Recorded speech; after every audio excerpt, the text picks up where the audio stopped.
साहिब जिंदगी सतनाम। तो आज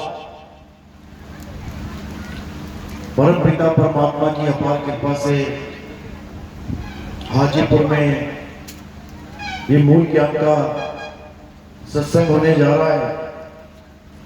बहुत बड़े भाग होते हैं उन जीवों के जो इस मूल ज्ञान को अपने पूरे जीवन काल में एक बार भी सुन पाता है, और उससे भी बड़े भाग होते हैं उन जीवों के जो इस मूल ज्ञान को थोड़ा सा भी समझ पाते हैं, क्योंकि ये जल्दी समझ में नहीं आता। ये बहुत अटपट ज्ञान है।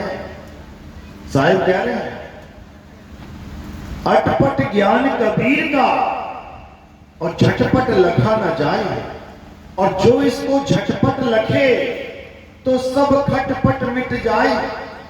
तो आज सारी खटपट मिटाने के लिए ये मूल ज्ञान का पूरा सत्संग आयोजन किया गया है।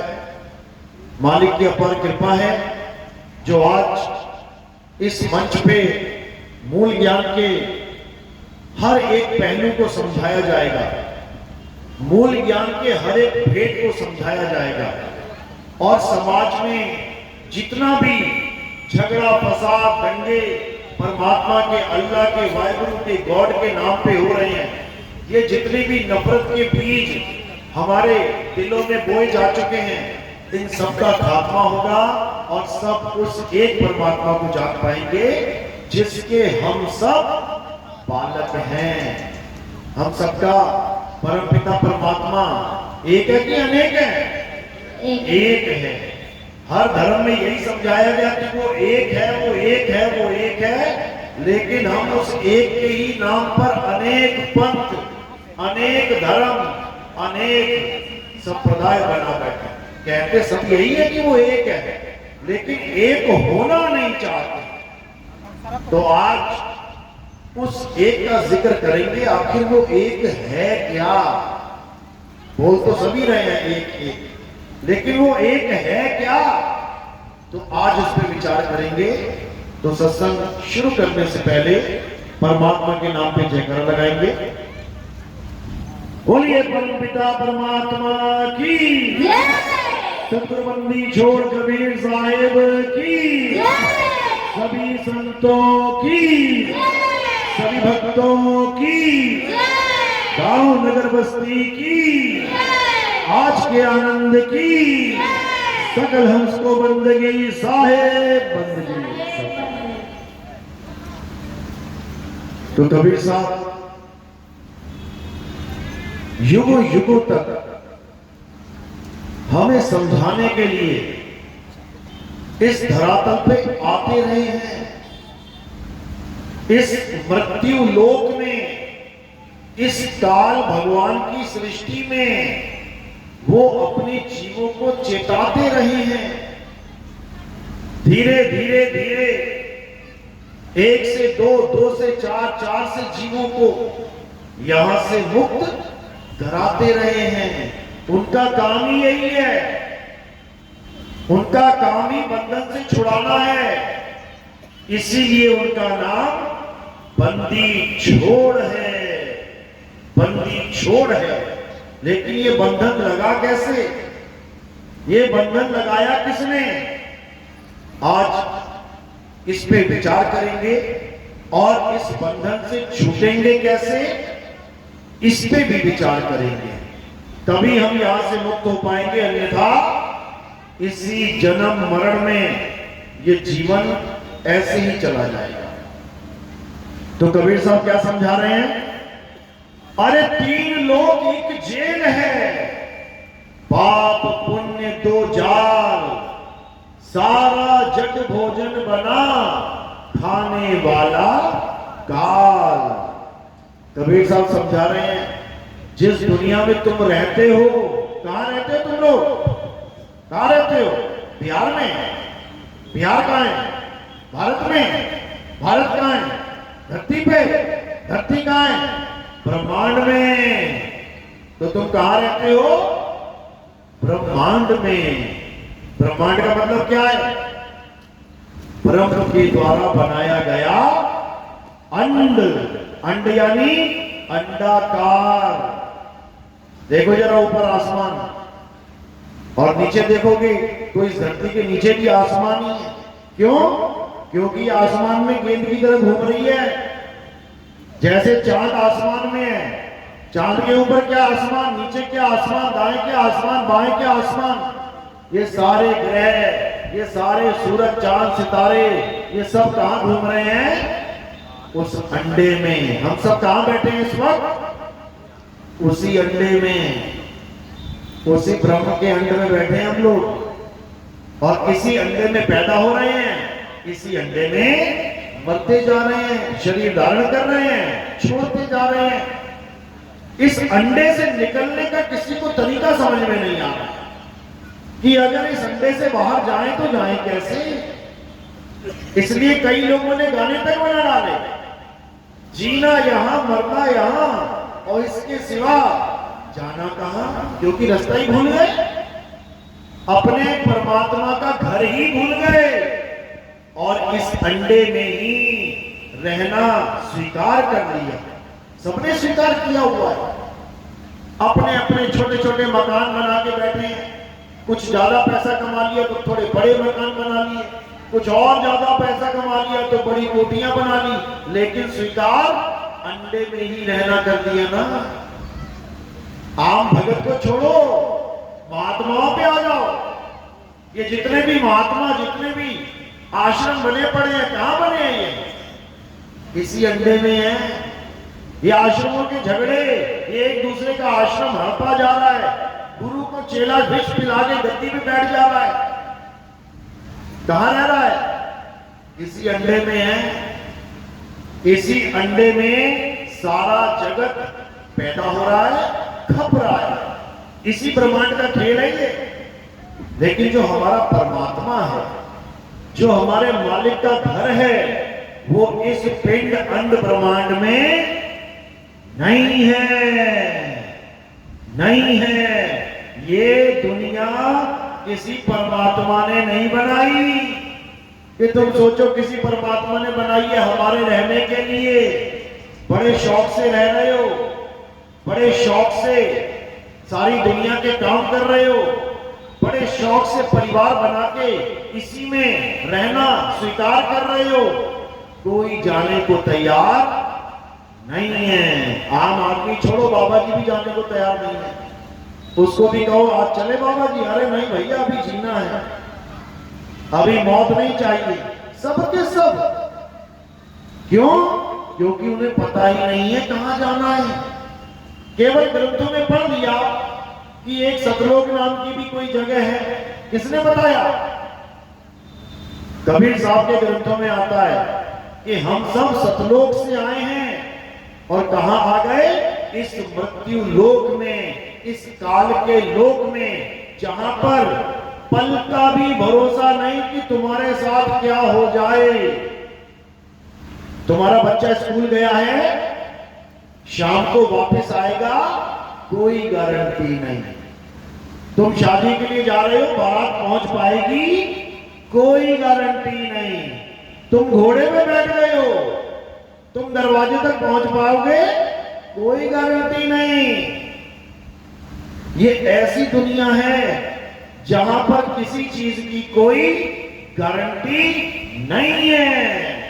समझ लो, सबसे बड़ी गारंटी इस शरीर की होनी चाहिए जिसको तुम अपना रूप मान बैठे हो। उसकी भी कोई गारंटी नहीं है। कहो गर्भ में मृत्यु आ जाए, पैदा भी ना होने दो तुम्हें, तो ये परमात्मा की नगरी है क्या? जहां चारों तरफ मौत का तांडव हो रहा हो, जहां चारों तरफ भूकंप, सुनामी, तूफान, जलजले आ रहे हो, जहां चारों तरफ मौत का खेल चल रहा हो, उसको तुम परमात्मा का घर कहोगे क्या? बिल्कुल नहीं। ये किसका घर है? ये काल भगवान का घर है। और इसी काल भगवान ने हम सबको क्यों पैदा किया है पता है? किसान खेत में अनाज क्यों पैदा करता है? गाय के लिए? खाने के लिए। तो तुम लोग को क्यों पैदा किया गया इस दुनिया में? खाने के लिए, समझ लो। लेकिन तुम्हें कहीं आभास ना हो जाए कि तुम्हें कोई खा भी रहा है, तो उसने तुम्हें क्या दे रखा है? इस दुनिया की झूठी मौज। कार दे दी, मोबाइल दे दिया, हवाई जहाज दे दिए, बीवी दे दी, बच्चे दे दिए, माँ बाप दे दिए, अब उलझे रहो इन्हीं में। उसके बाद जैसे ही समय आया तुम्हारा, दूध में मक्खी की तरह निकाल के ले गया। एक पल नहीं लगाएगा, तुम्हें कान से पकड़ के ले जाएगा वो काल भगवान। समझ लो, ये कबीर साहब समझा रहे हैं हमें, उनकी वाणियों में ये सब दर्ज है। साहिब कह रहे झूठे सुख को सुख कहे और मान रहा मनमोह, ये जगत चबैना काल का, कुछ मुख में कुछ गोद।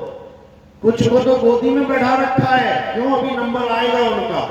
और कुछ को मुंह में डाल रखा है। समझ लो।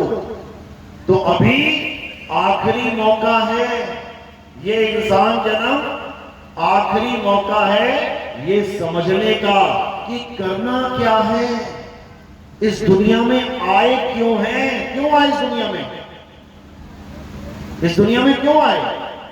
खाने पीने मजे करने, उसके बाद मर जाओगे? ये तो जानवरों की जून में भी पॉसिबल हो सकता है। इंसान क्यों बनाया गया? आप किसी से पूछो कि इंसान क्यों बने हैं हम, आप दिमाग देखो क्या क्या लगाएंगे। अरे इंसान क्यों बने हैं? इस दुनिया में आए हैं, खाएंगे, कमाएंगे, बच्चे पैदा करेंगे, मर जाएंगे, और क्या करना है इस दुनिया में आके?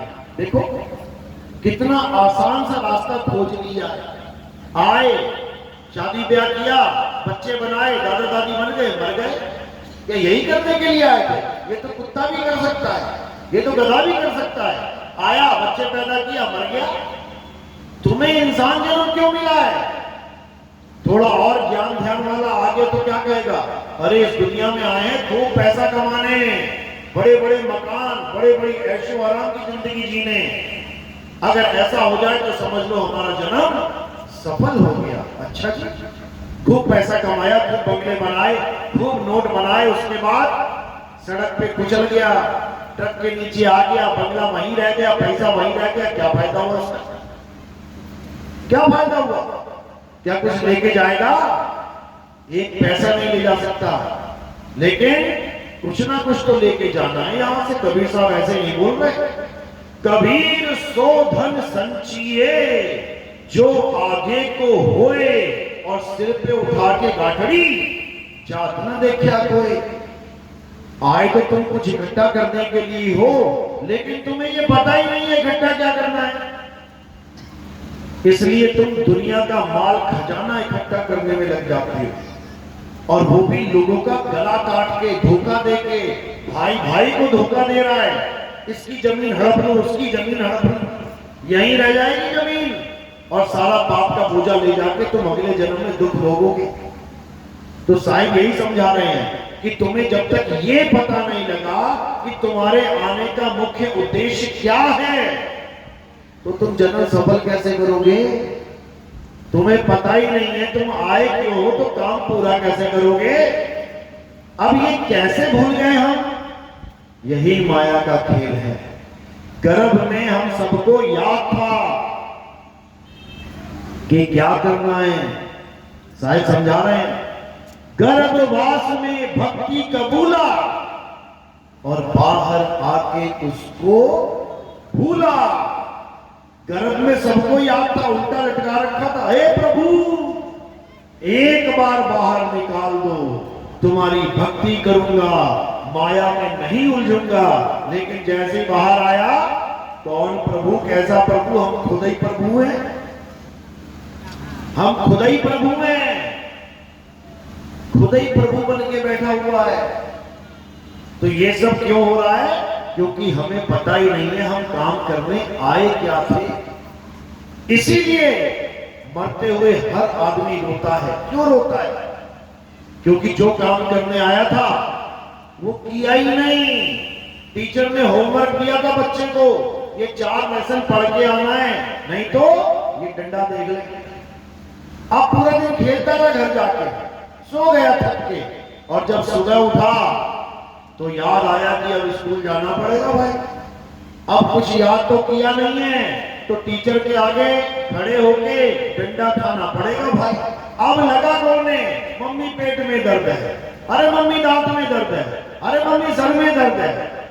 कोई ना कोई बहाना बना के स्कूल नहीं जाना चाहेगा। उसी प्रकार ये जितने भी जीव रोते हैं ना अंत समय में, पापा बचा लो, अरे मम्मा बचा लो, अरे डॉक्टर साहब बचा लो, ये क्यों कहते हैं? कारण क्या है? क्या आपको पता नहीं है कि जाना है? क्या आप सदा रहने के लिए आए हो? किसको नहीं पता कि एक दिन जाना है? सबको पता है, सबको पता है एक दिन जाना है, लेकिन किसी को ये नहीं पता कि क्या करके जाना है, करें क्या। तो थोड़ा और बुद्धिमान मिल जाएगा, वो क्या कहेगा, इस दुनिया में भैया क्यों आए हैं? मंदिर जाओ, राम राम करो, पूजा करो, पाठ करो, हवन करो, नाम जपो। मुसलमान होगा तो क्या कहेगा, मस्जिद में जाओ, कुरान पढ़ो, नमाज पढ़ो, और क्या करना है इस दुनिया में आप। ईसाई क्या कहेगा, सिख क्या कहेगा, गुरुद्वारे जाओ, चर्च जाओ, ग्रंथ साहब पढ़ो, नाम जपो, ईसा मसीह की पूजा करो। कबीरपंथी क्या कहेगा, गुरु धारण करो, नाम जपो, सिमरन करो, चौका आरती करो, ये आरती करो, वो चौका करो। हो गए, चले गए, पार हो गए क्या? यही करने आए थे क्या? क्या यही करने आए थे? बिल्कुल नहीं, बिल्कुल नहीं।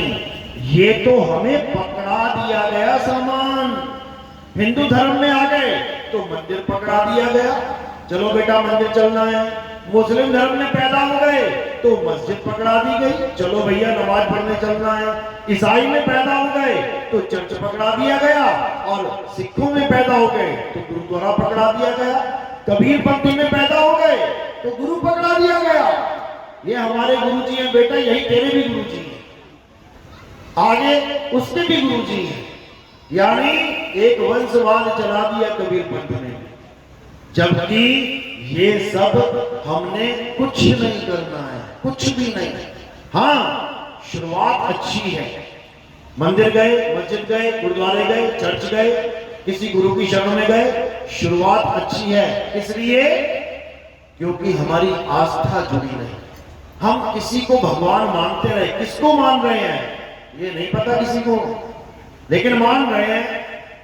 कहां जाना है ये नहीं पता किसी को, लेकिन मान रहे हैं। हिंदू सोच रहा है स्वर्ग में जाऊंगा, मुसलमान कह रहा है जन्नत में जाऊंगा, सिख कह रहा है सचखंड में जाऊंगा, ईसाई कह रहा है हेवन में जाऊंगा, कबीरपंथी कह रहा है सतलोक में जाऊंगा।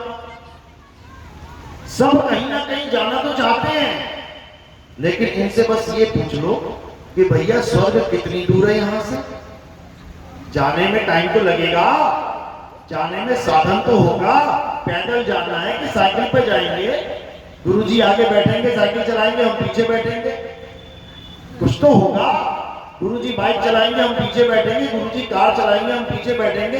अरे जब जाना है सतलोक, जाना है स्वर्ग में, तो कोई साधन तो होगा। पूछ लो कि सतलोक कितने किलोमीटर है? पूरब में है, पश्चिम में है, उत्तर में है, दक्षिण में है? कौन सी दिशा में है सतलोक? या ऊपर है या नीचे है? ये स्वर्ग कहां है? ये दोजख कहां है? ये नरक कहां है? किसी को कुछ नहीं पता। बस जो ग्रंथों में लिख दिया, आंखें मूंद के उसको मानते जाओ। यही धर्म बन चुका है सबका। एक ही बात नहीं कर रहा हूं, सबका। और सबसे बड़ी बात यह है कि हमारा एक भारत देश ऐसा देश है जिसमें बात तो नरक की होती है, बात बात पे। अरे तूने ऐसा काम कर दिया, घोर नरक में जाएगा, तू तो दोजख में जाएगा। लेकिन जब ये लोग मरते हैं तो एक के भी कार्ड पे नहीं लिखा होता है कि मेरे दादाजी का नरकवास हो गया।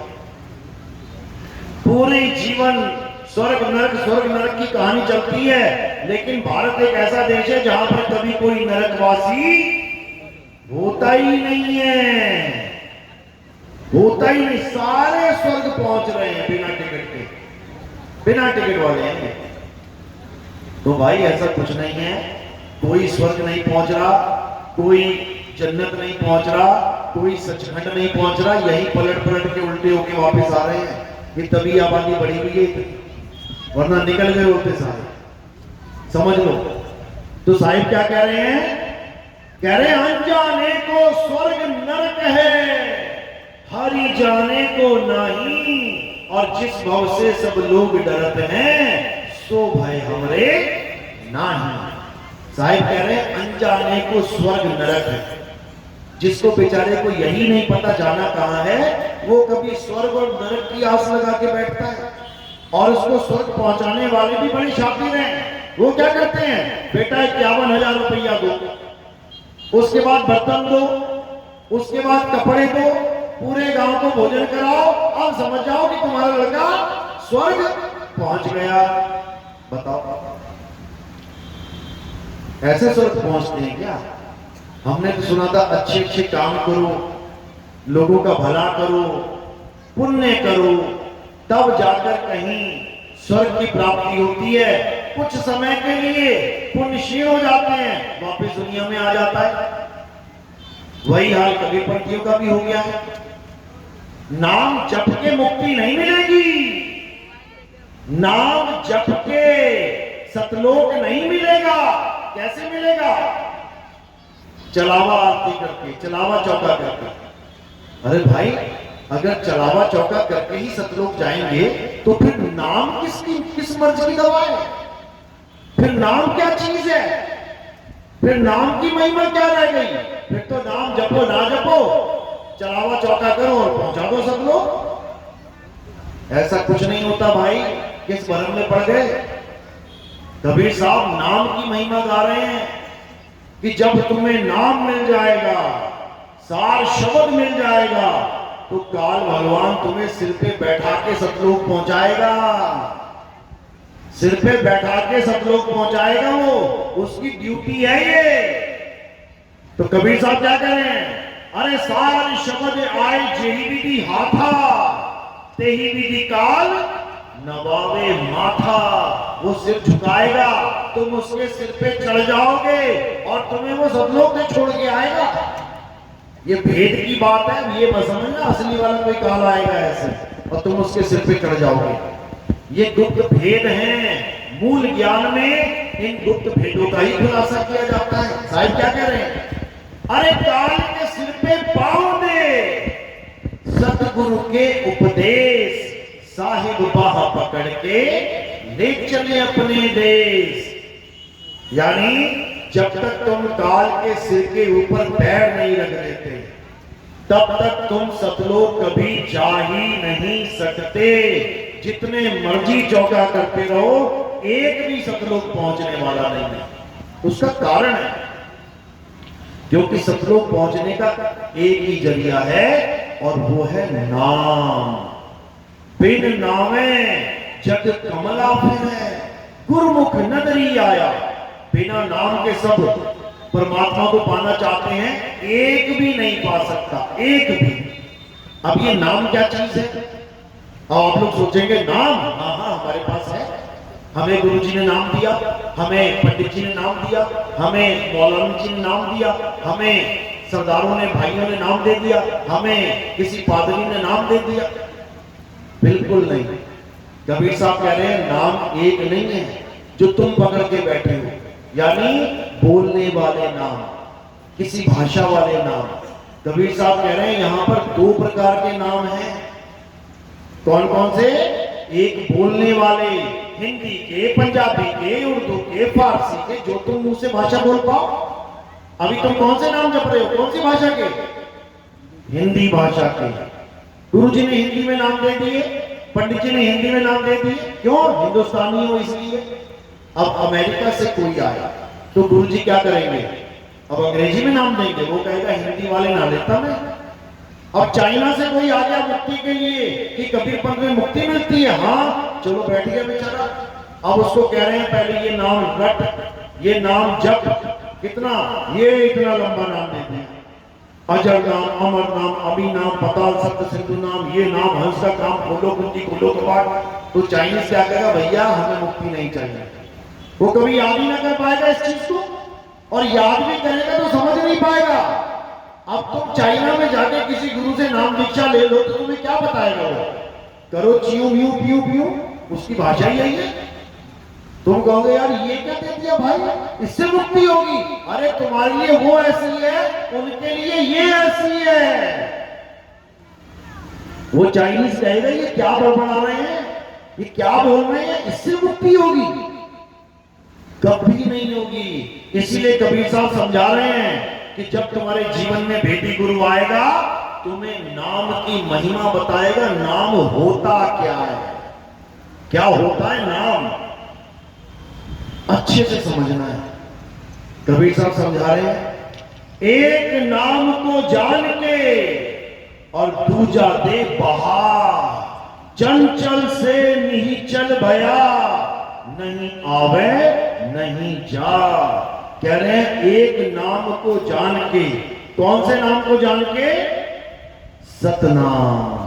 सतनाम मतलब कोई जाप नहीं है ये कि तुम सोचो अच्छा अच्छा सतनाम जपना है, सतनाम सतनाम सतनाम, ये जपना नहीं है। सतनाम का मतलब है सच्चा नाम, सच्चा नाम। अब तुम जपो सच्चा नाम, सच्चा नाम, सच्चा नाम, सच्चा नाम। कोई कहेगा अरे भैया कौन सा नाम सच्चा है वो तो बता दे। लगा हुआ है सच्चा नाम, सच्चा नाम, सतनाम सतनाम। अरे सतनाम है क्या वो बता, उसका भेद बता, और जो उसका भेद बता दे वही सतगुरु है। कबीर साहब समझा रहे हैं, सतगुरु सोई सतनाम बतावे, और बाकी गुरु कोई काम न आवे। सतगुरु वो है जो तुम्हें सतनाम का भेद बता दे। और दूसरा कौन सा नाम है? असत नाम। दो ही चीजें हैं ना, या तो सत या असत, या तो धर्म या अधर्म। समझो, तो एक है सतनाम और एक है असत नाम। अब ये असत नाम क्या है? असत नाम का मतलब होता है झूठा नाम, नकली नाम, कृत्रिम नाम, मैन मेड नाम। मैन मेड नाम, इंसान के द्वारा बनाई गई हर चीज प्राकृतिक है कि नकली है? नकली है। दो प्रकार के झरने हैं, एक झरना प्राकृतिक है और एक इंसान ने बना दिया। देखते ही समझ जाओगे कि हाँ ये किसी इंसान का बनाया हुआ नकली झरना है तो झरना लेकिन नकली है। समझ लो। तो असली और नकली में क्या फर्क है? जो असली है वो प्राकृतिक है, यानी वो स्वयं से है, और जो नकली है वो इंसान के द्वारा बनाई गई है। समझ लो, जो परमात्मा बनाए वो असली है, और जो इंसान बनाए वो नकली है। तो इस प्रकार दो प्रकार के नाम हैं, एक सतनाम और एक असत नाम। अब असत नाम के बारे में जानते हैं। असत नाम होता क्या है? असत नाम वो है जो इंसानों ने बनाया है। कैसे बनाया है? अक्षरों से बनाया है। कोई भी नाम ले लो तुम, कबीर। अब जो कबीर बनती हैं वो इस नाम को कभी नहीं कहेंगे कि ये नकली नाम है। क्या कबीर नाम नकली है? सब कहेंगे नहीं नहीं नहीं ये तो असली नाम है। अब ये नकली है पर कैसे है इसको समझना पड़ेगा। ये कबीर नाम बना कैसे? ये कैसे बना? अक्षरों से। का, बा, ई की मात्रा, रा, क्या बन गया? कबीर। अब इस नाम में क्या क्या है? स्वर और व्यंजन। व्यंजन कौन से हैं? का, बा, रा, ये व्यंजन है। और स्वर क्या है? जो ई की मात्रा लग गई है बा पे, वो है स्वर। तो स्वर और व्यंजन से मिलके कौन सा नाम बन गया? नकली नाम। तो कबीर साहब कह रहे हैं, अगर तुम्हें तुम्हारे गुरु ने स्वर और व्यंजन पकड़ा दिए हैं जपने के लिए, तो समझ जाना तुम्हारा नाम नकली नाम है। तो कबीर साहब समझा रहे हैं वाणी में, अरे स्वर व्यंजन का मेल नहीं है और बावन का ये खेल नहीं है। बावन यानी 52 अक्षर। कौन सी भाषा के 52 अक्षर हैं? हिंदी संस्कृत के 52 अक्षर हैं। अंग्रेजी के कितने हैं? 26। किसने बनाए? इंसान ने बनाए। कैसे बनाए? कहां से बनाए? किसी फैक्ट्री में बने थे अक्षर? कहां बनते हैं अक्षर? कहां बनते हैं? मुंह में। ये जो मुंह है ना, इसी में से अक्षर निकलते हैं सारे। तो जब आदि मानव था, आदि मानव पता है ना, 5वीं 7वीं में पढ़ा होगा, आदि मानव थे। जब आदि मानव इस संसार में रहते थे, चारों तरफ आदि मानव ही आदि मानव थे। उस वक्त वो नंगे रहते थे, कोई कपड़ा नहीं था। उस वक्त कोई मकान दुकान नहीं था। उस वक्त कोई धंधा पानी नहीं था। उस वक्त कोई घर बार नहीं था। उस वक्त कोई अक्षर भी नहीं था। जानवरों की तरह बर्ताव करते थे, जानवरों की तरह खाते पीते थे, जानवरों की तरह शिकार करते थे। एक दिन किस्मत चमक गई। क्या हो गया? लौटने लग गई। किस्मत कैसे चमकी? एक दिन पत्थर से पत्थर टकराते हुए उसको आग मिल गई। किसको मिली थी आग सबसे पहले? आदि मानव को। आदि मानव को। भारत में जो आदि मानव थे उन्हें आग मिल गई। अमेरिका वालों को भी मिली क्या? उनको भी मिली। जापान वालों को भी मिल गई क्या? उनको भी मिली। चीन वालों को भी मिल गई क्या? उनको भी मिली। सबने आग की खोज करी और उसके बाद अपने मांस को, जो वो पकड़ते थे शिकार, उसको अब पका के खाना शुरू कर। अब जानवरों से जो डरते थे वो लोग, उसी आग से जानवरों को डराना शुरू कर दिया। यानी अपना प्रभुत्व जमाना शुरू कर दिया। किसके ऊपर? ये 84 लाख योनियों के ऊपर। आग तो खोज ली, लेकिन आग का नाम नहीं रख पाया कि इसको बोलूं क्या। क्यों? क्योंकि अक्षर ही नहीं है। अक्षर नहीं है तो शब्द नहीं है। कैसे करें, क्या करें?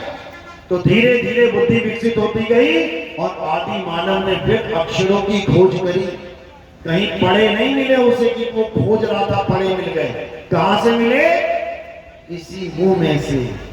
जो जो अक्षर उसने बोला, आ, उसको लिपिबद्ध कर दिया। आ, ई, ऊ, का, था, गा, ता, ठा, ता, 52 अक्षर खोज लिए। हिंदुस्तानी आदि मानवों ने 12 अक्षर खोज लिए और अंग्रेजी आदि मानवों ने कितने खोजे? 26 अक्षर। उनके मुंह से कौन सी आवाजें निकली? ए, बी, सी, डी, ई, एफ, जी। ऐसे ही अरब देश के आदि मानवों ने अपनी भाषा खोज ली।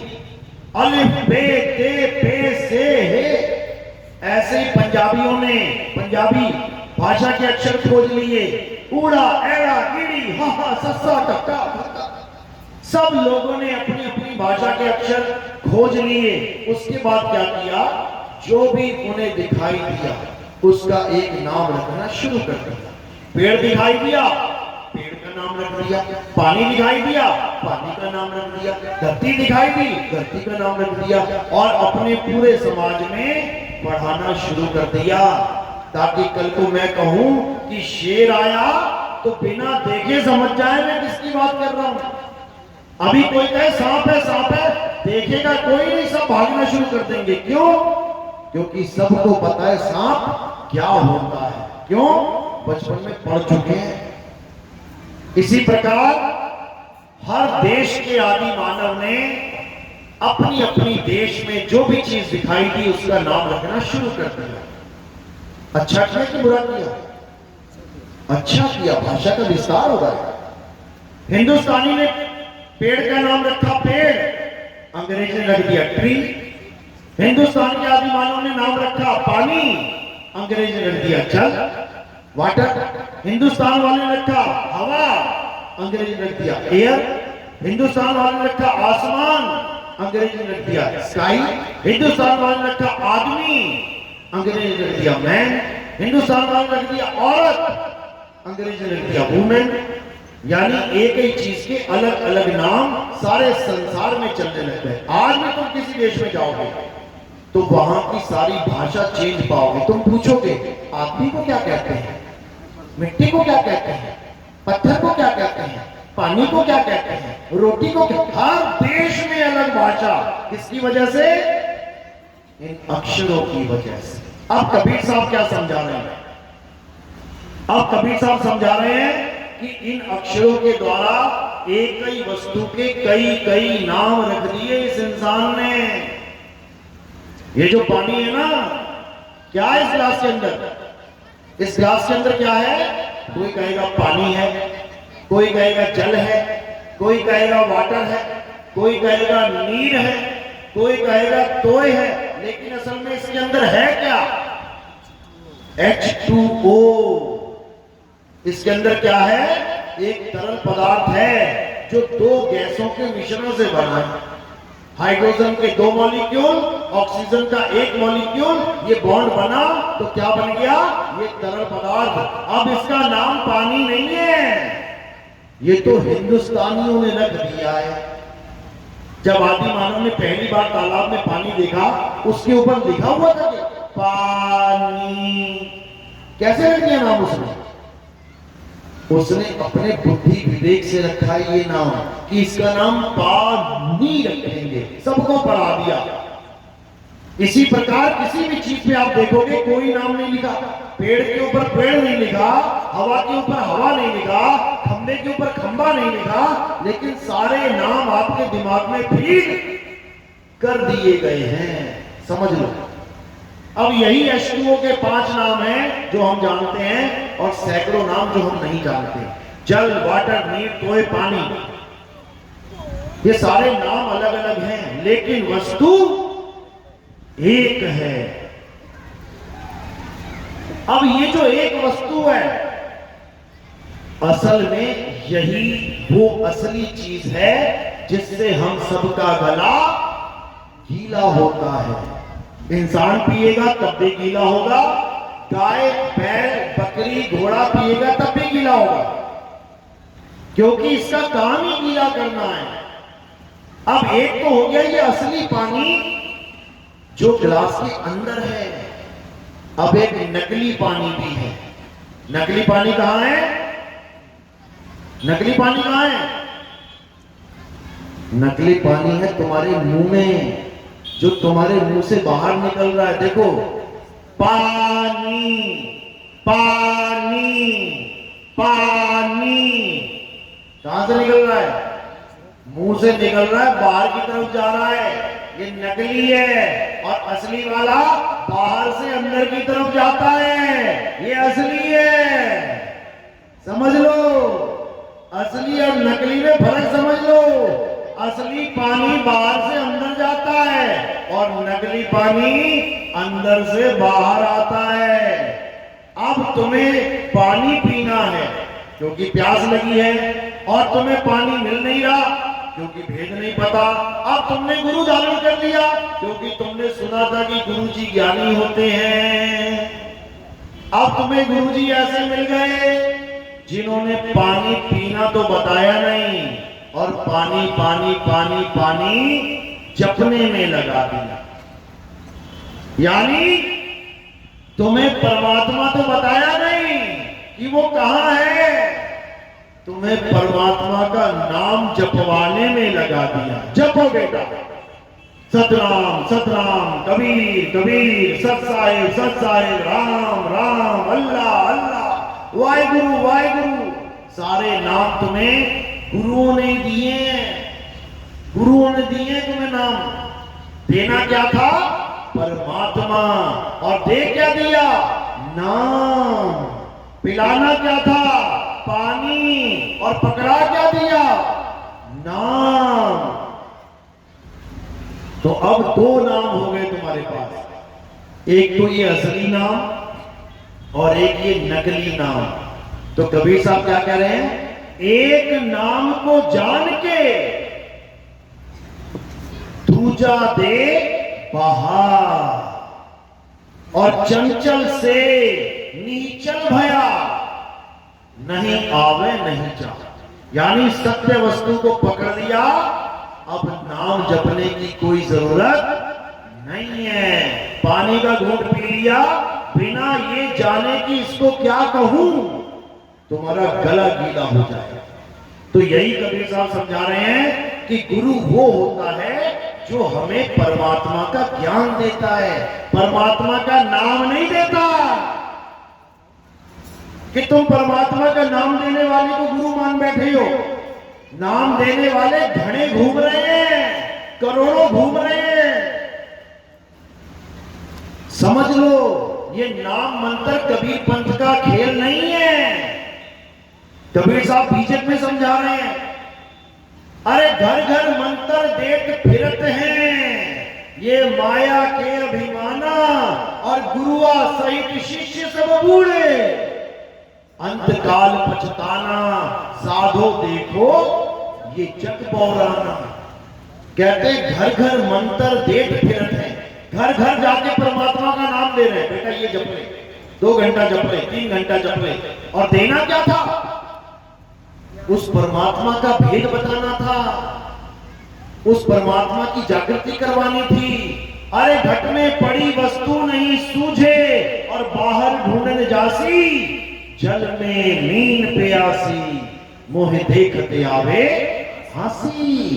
कह रहे हैं तेरे घट में विराजमान है भगवान, उसी की वजह से तेरी उंगली हिल रही है, ये देखो चल रही है, ये हाथ हिल रहा है, ये पूरा हाथ पूरी बांह हिल रही है, ये पूरा इंसान हिल रहा है। किसकी वजह से? उसी परमात्मा की वजह से। वो परमात्मा का लखाव कराना था, और पकड़ा क्या दिया? ले बेटा हिंदी के नाम जप ले। क्यों? चेला भी हिंदुस्तानी, गुरु भी हिंदुस्तानी। समझ लो, जो तुम्हें हिंदी के, पंजाबी के, उर्दू के, फारसी के ये नाम जपवा दे, वो गुरु नहीं, गुरुआ है। अरे गुरुआ तो घर घर फिरे, कौड़ी केर 50, अपने रूप की खबर नहीं, और शिष्य करने की आस। चेले मूंढने में लगे, इसको भी बना लूं, आ जाओ आ जाओ आ जाओ। और कह रहे अपने रूप की खबर नहीं, अपने स्वरूप का ज्ञान नहीं, और चेले मूंढने में लगे हुए। क्या होगा फिर? अरे झूठा गुरु अजगर बना, और 184 जाए, सारी संगत चींटी बनी, तोड़ तोड़ के खाए। कहते हैं अगर तुम्हारे जीवन में झूठा गुरु, झूठा मतलब ये नहीं कि वो झूठ बोलता हो, झूठा मतलब ये नहीं वो चोरी करता है या व्यभिचार करता है, वो हटाओ उसको। झूठा मतलब झूठा नाम देने वाला, क्योंकि गुरु का काम नाम देना है, चेले का काम नाम लेना है। लेकिन यहां पर 2 प्रकार के नाम हैं, एक सतनाम और एक असत्य नाम, एक सच्चा नाम और एक झूठा नाम। अब सच्चा नाम क्या है? सच्चा नाम तुम्हारा स्वरूप है, तुम्हारा सत्य स्वरूप है। सच्चा नाम जो तुम्हारे पास पहले से है, वो सच्चा नाम तुम्हें कोई ले और दे नहीं सकता। समझ लो, तुम्हें अक्षर तो दे सकता है, तुम्हें लाइनें तो रटवा सकता है, तुम्हें मंत्र तो पकड़ा सकता है, लेकिन तुम्हें सतनाम नहीं दे सकता। क्यों?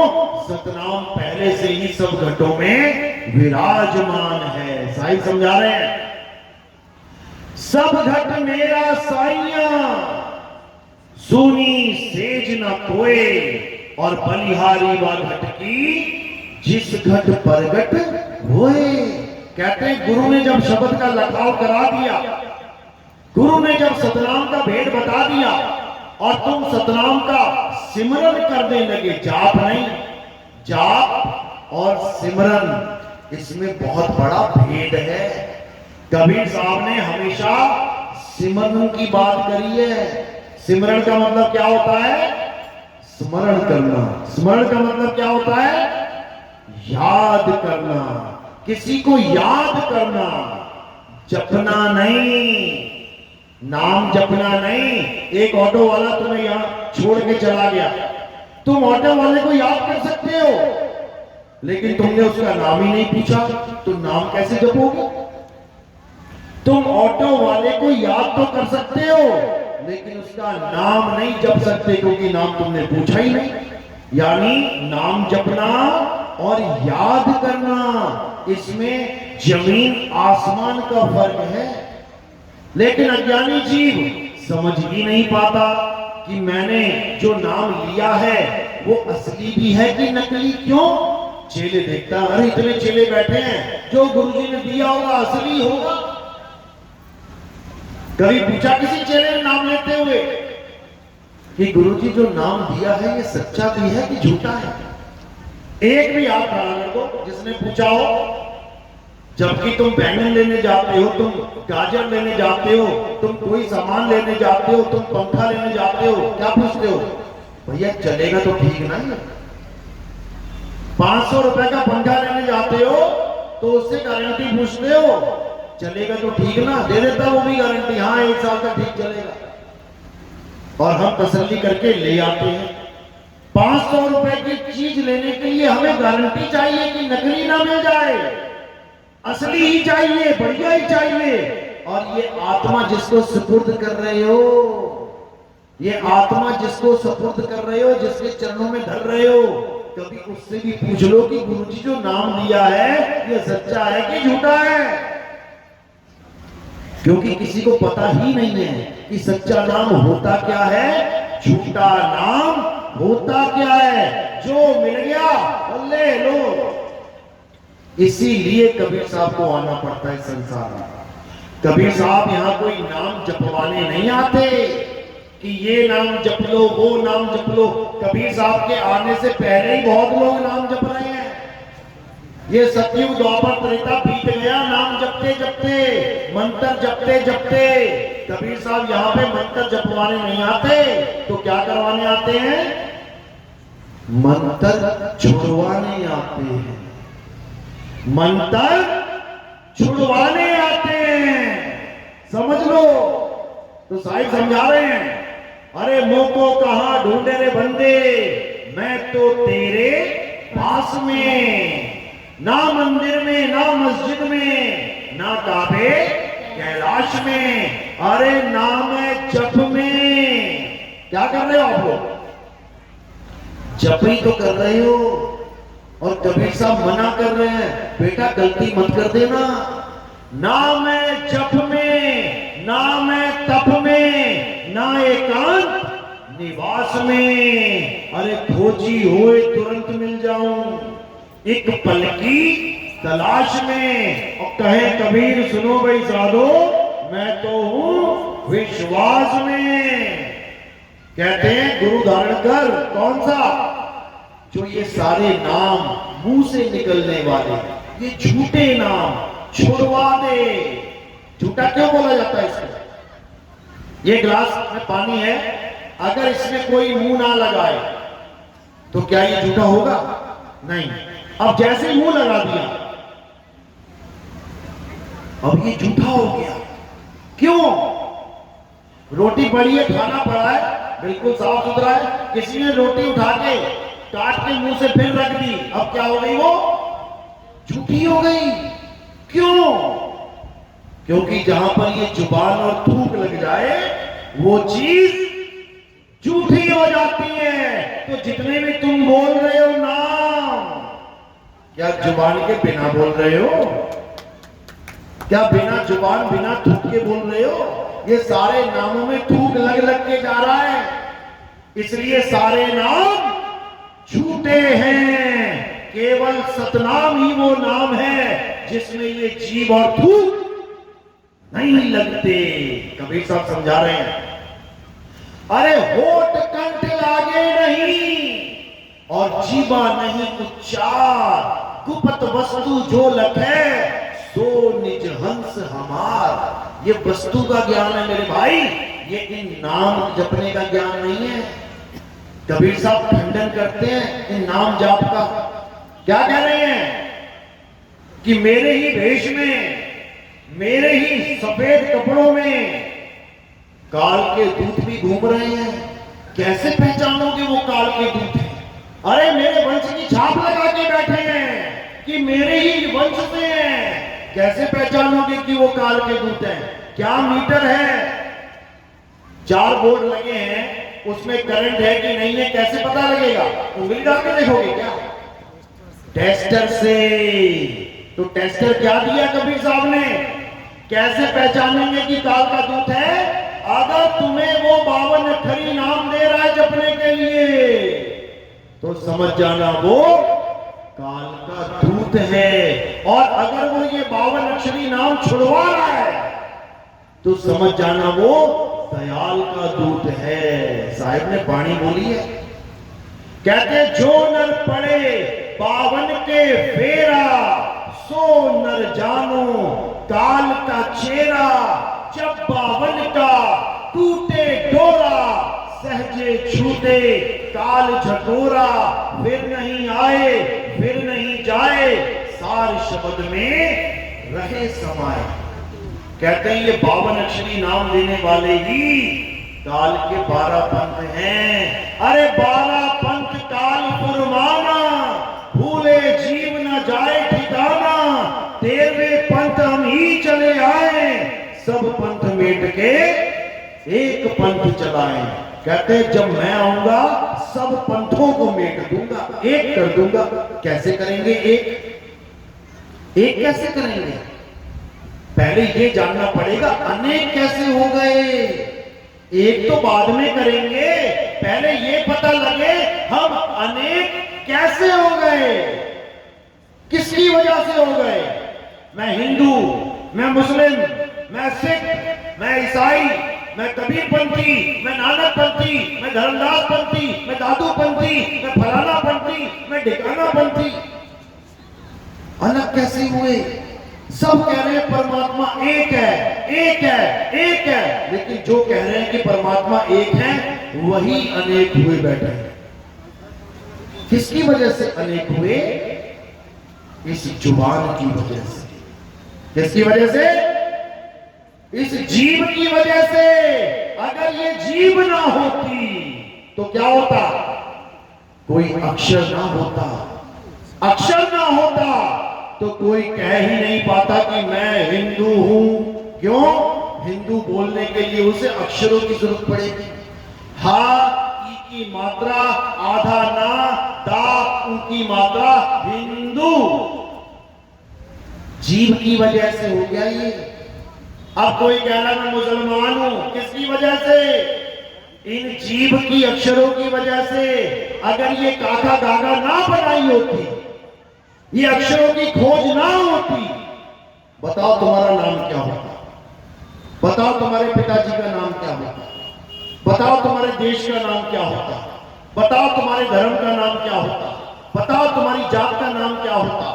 बताओ तुम्हारे भगवानों का क्या नाम होता? बताओ तुम्हारे गुरु का मंत्र क्या होता? कुछ भी नहीं होता। ये जुबान नहीं होती तो करते हुए जीवन बिता देते।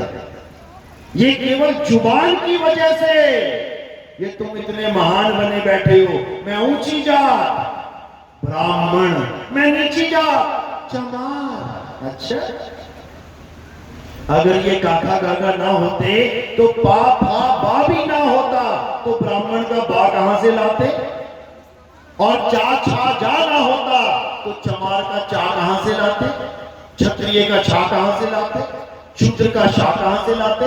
कोई कहीं से कुछ ला ही ना पाता। कबीर पंथ का ता ना होता, नानक पंथ का ना होता, दादू पंथ का दा ना होता। समझो, फिर भी सब जीवित रहते हैं। जैसे ये गाय भैंस बकरी जीवित है। एक सड़क पे 1 लाख गाय जा रही है, किसी का कोई नाम नहीं है। बच्चे पैदा हो रहे हैं गाय के, कुत्ते के, कोई नाम नहीं रखा है, तो क्या जीवन जी के नहीं जाएगा? जिएगा, बिल्कुल जिएगा, लेकिन लड़ेगा नहीं। मैं राजपूत कुत्ता हूं, मैं ब्राह्मण कुत्ता हूं, अरे मैं शूद्र कुत्ता हूं भैया, ऐसा कोई नहीं कहेगा। ये कौन कह रहा है? केवल इंसान। और किसकी वजह से? केवल इस जुबान की वजह से।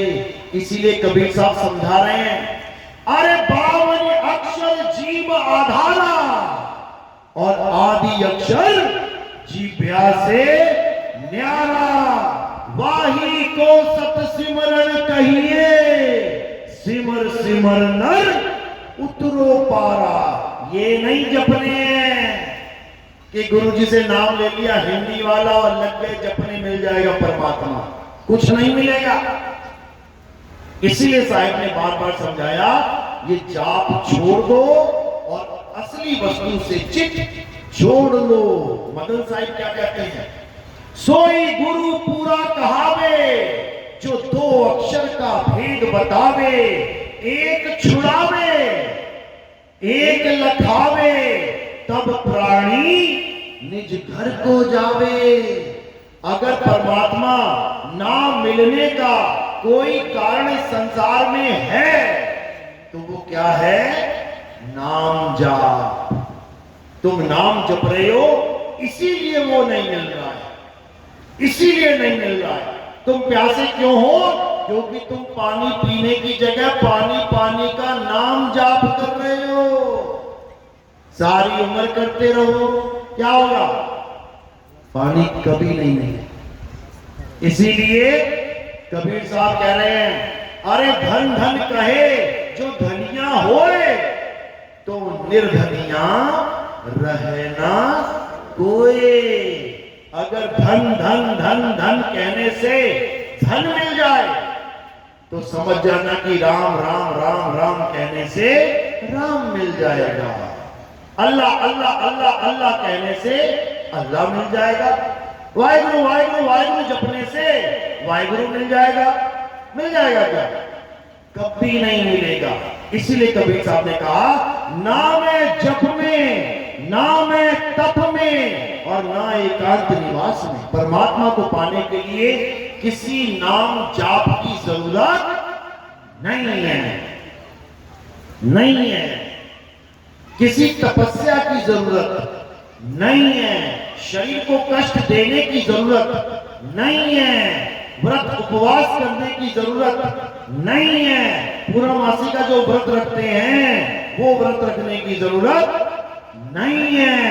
कुछ करने की जरूरत नहीं है। लेकिन क्या करना पड़ेगा? केवल अपनी आत्मा को जानना पड़ेगा। क्यों? क्योंकि आत्मा ही सच्चा नाम है।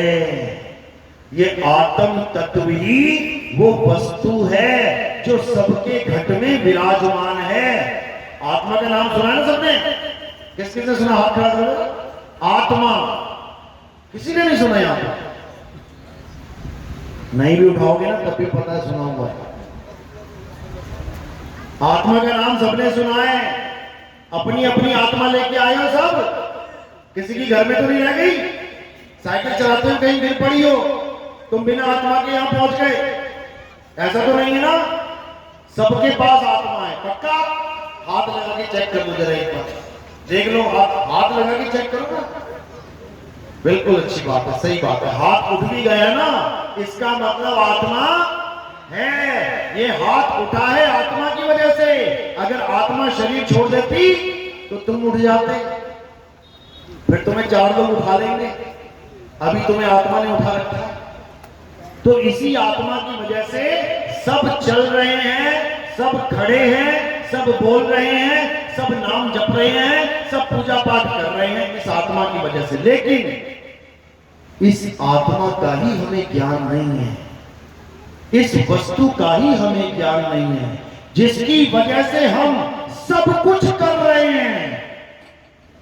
मंदिर जा रहे हैं आत्मा की वजह से, मस्जिद जा रहे हैं आत्मा की वजह से, गुरुद्वारे जा रहे हैं आत्मा की वजह से, चर्च जा रहे हैं आत्मा की वजह से, जय श्री राम बोल रहे हैं आत्मा की वजह से, अल्लाहू अकबर बोल रहे हैं आत्मा की वजह से।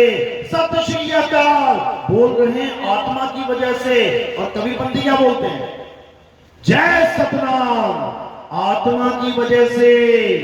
अगर आत्मा है तो सब कुछ बोल रहे हो, और अगर आत्मा शरीर के साथ नहीं है तो कुछ नहीं बोल सकते। समझ लो।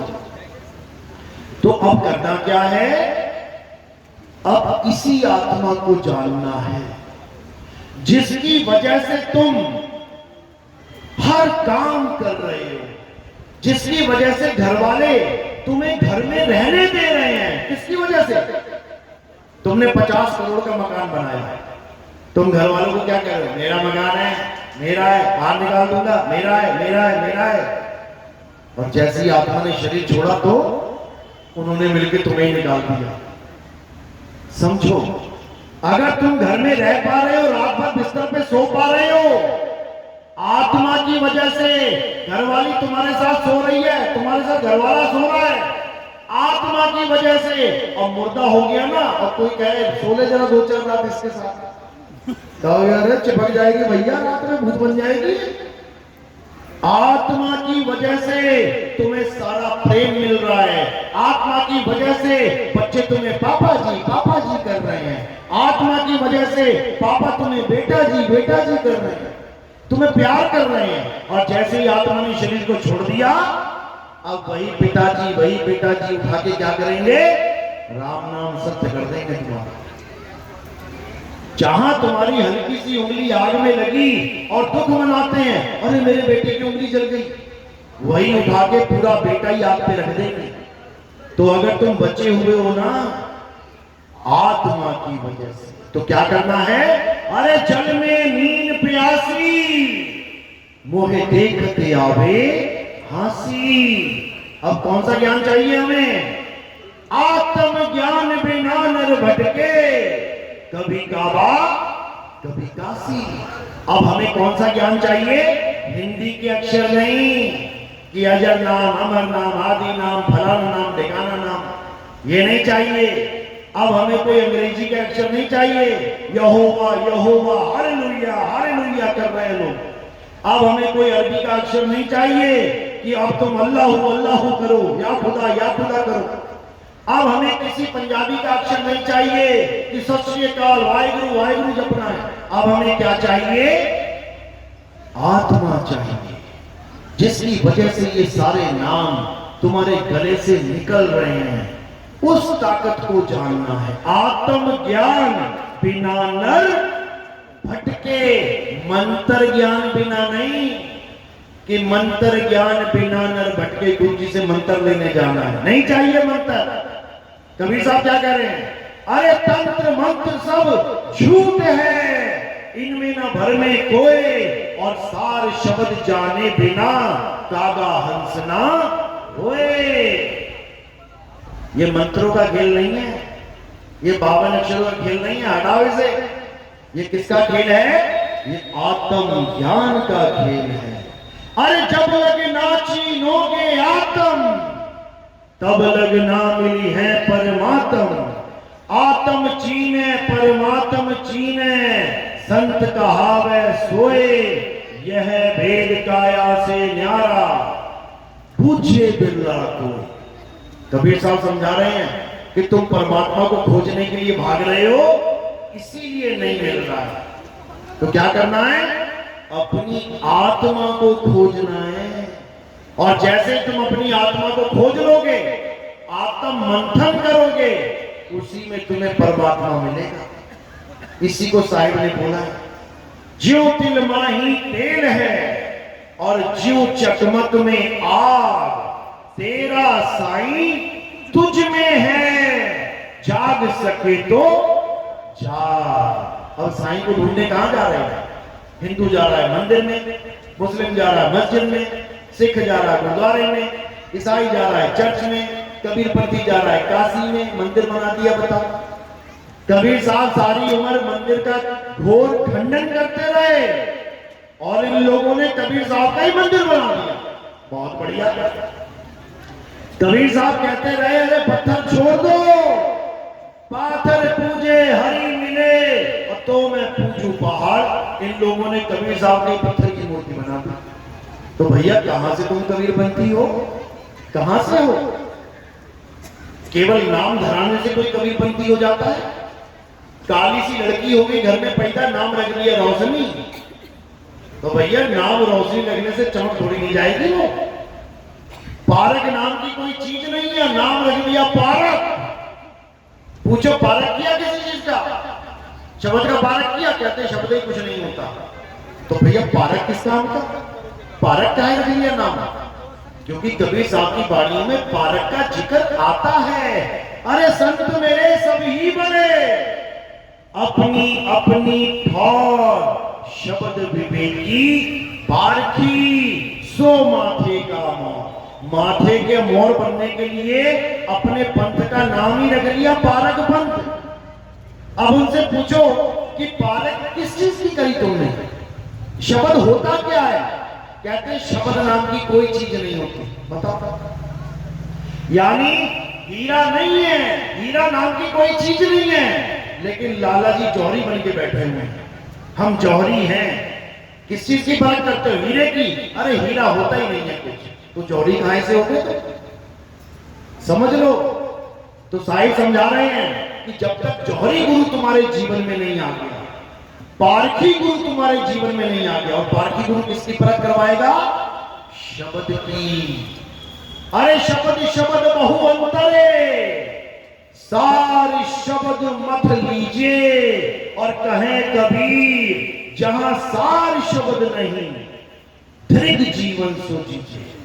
धिक्कार है उस जीवन पर जो अपने इंसानी जन्म में असली और नकली शब्द की पहचान ना कर पाए। तो कबीर साहब इसी को समझा रहे हैं बार बार कि जब तक नकली शब्द तुम्हारे जीवन में है, तब तक तुम्हारा कल्याण नहीं हो सकता। तो साहिब ने क्या बोला कि सबसे पहले तो ये समझ लो कि जैसे एक बच्चा छोटे से स्कूल से पढ़ाई करता है, LKG, UKG, नर्सरी, पहली, दूसरी, तीसरी, पांचवी, वो नाना प्रकार के गुरुओं को धारण करता जाता है और आगे बढ़ता जाता है। अच्छी बात है कि बुरी बात है? तुम्हारा बच्चा पहली क्लास में पहुंच गया, 10 साल पहली में रहे, कहे मैं गुरुजी को नहीं छोड़ूंगा, गुरुजी को छोड़ूंगा तो पाप लग जाएगा, गुरुजी को छोड़ूंगा तो नरक में चला जाऊंगा।